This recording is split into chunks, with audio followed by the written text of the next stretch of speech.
Bisan wala pa'y ulan nakasinati or naka-experience na og storm surge ug kusog nga hangin ang ubang mga lugar sa Albay kung asa makita ang dagkong balod sa dagat nga dili normal sa mga ordinaryong adlaw. Mga bay, kumustahon na nato ron ang pagpangandam or mga preparasyon nga gihimo sa probinsya atong makaistorya sa telepono si News 5 correspondent Gio Robles. Gio, kumusta ang paghahanda dyan ng mga residente para kay Bagyong Pepito? Sige, marhay na hapon mula dito sa lungsod ng Legazpi. Umayong hapon sa mga tagpalamating nato dira sa Western Visayas. Sa karon, sige, ghost town ang Legazpi, kaupod ang pinaka mga syudad sa palibot sa Legazpi City, kaangay sang Tobacco City, kapila ka mga kabanuhanan. Tukod yung kalabanan sa mga residente, indala na sa mga evacuation center bilang pagpanghanda sa landfall ni Bagyong Pepito. Sa karon, Chiki, sa pinakaulihi na bulletin sa Pag-asa, signal number 5 sa Catanduanes, base ini sa 2 p.m. na update sa ina sa Pag-asa sa weather bulletin. Sa karon, ang Albay, Camarines Sur, yara matubong sa signal number 4.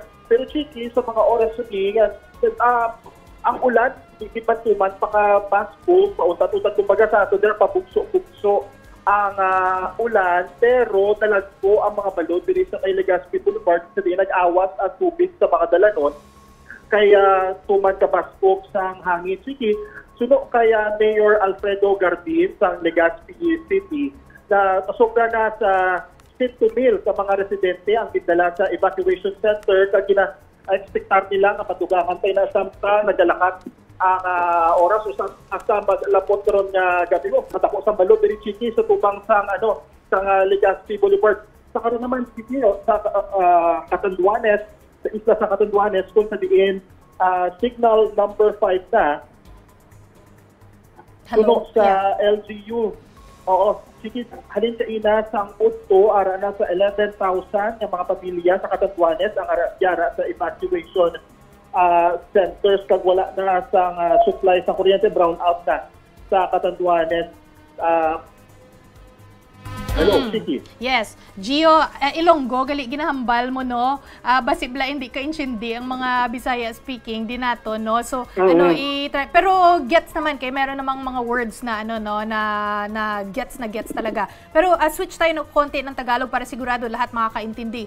Yeah. Gio, kumusta naman ang dagat? Kasi meron daw storm surge warning dyan ngayon.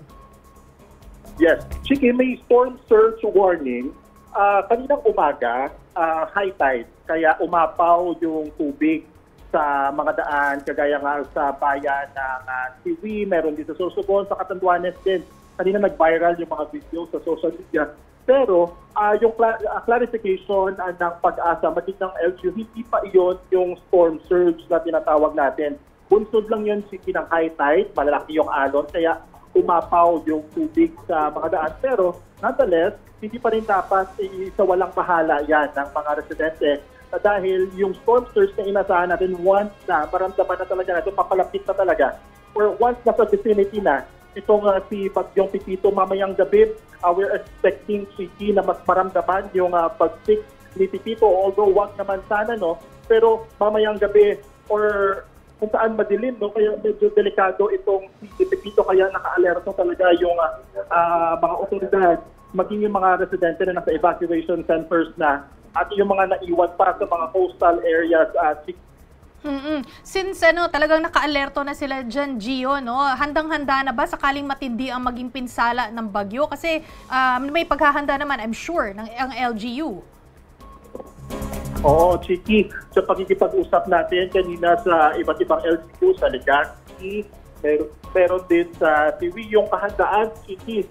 They have been ready since yesterday. Kahapon, nagsimula na yung forced and mandatory evacuation actually sa mga residente na maapektuhan, especially dito sa Legazpi, Chiki, no? Kasi hindi lang yung baha yung pinabantayan, hindi lang landslide, may storm surge pa, at may posibleng epekto din, Chiki, yan. Baka magkaroon din ng lakas flow mula sa Bulkang Mayon. Kaya maraming factors, maraming risk na kinoconsider din yung LGU, and hopefully nga ay maging sapat yung kahandaan. Although, Chiki, bagyo ito, we don't know what's gonna happen.